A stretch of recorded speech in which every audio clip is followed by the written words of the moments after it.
गुल्ली और बुल्ली ने आज अपने दोस्त शॉन को अपने घर बुलाया था। सारा दिन उधम चौकड़ी मचाने के बाद अब शॉन अपने घर जाने वाला है। मौज मस्ती करते करते कब सारा दिन बीत गया पता ही नहीं चला।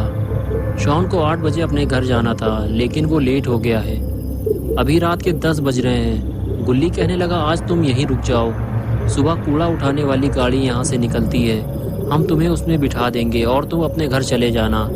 लेकिन शॉन गुल्ली की बात मानने को तैयार ही नहीं है, क्योंकि वो अपने घर में ये बता कर आया था कि वो रात में 8 बजे तक वापस आ जाएगा, इसलिए उसे जाना ही होगा। गुल्ली और बुल्ली शॉन को लेकर उसके घर की तरफ चल दिए। शॉन का घर यहाँ से काफ़ी दूर है, इसलिए गुल्ली को जंगल के रास्ते शॉन को लेकर जाना होगा। ये एक शॉर्टकट है, लेकिन इस जंगल में एक बहुत ही बड़ा खतरा मौजूद है। वो है ग्रैनी का घर। ग्रैनी एक पागल बूढ़ी औरत है।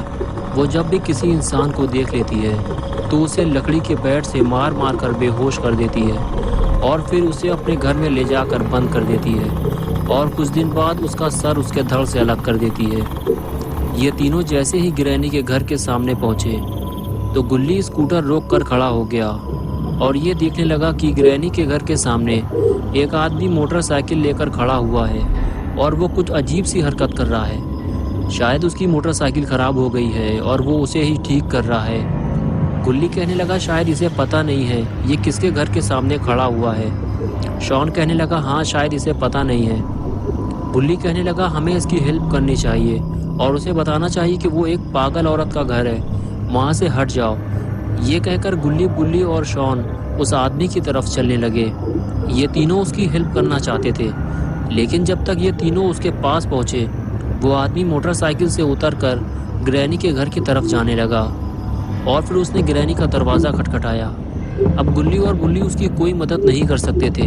वो सिर्फ गाड़ी के पीछे छुपकर उस आदमी को देख रहे थे कि अब उसके साथ क्या होने वाला है।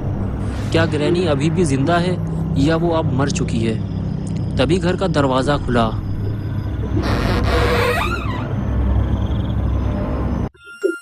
Give me ideas for a healthy breakfast. आपके ब्रेकफास्ट में प्रोटीन मिसिंग है।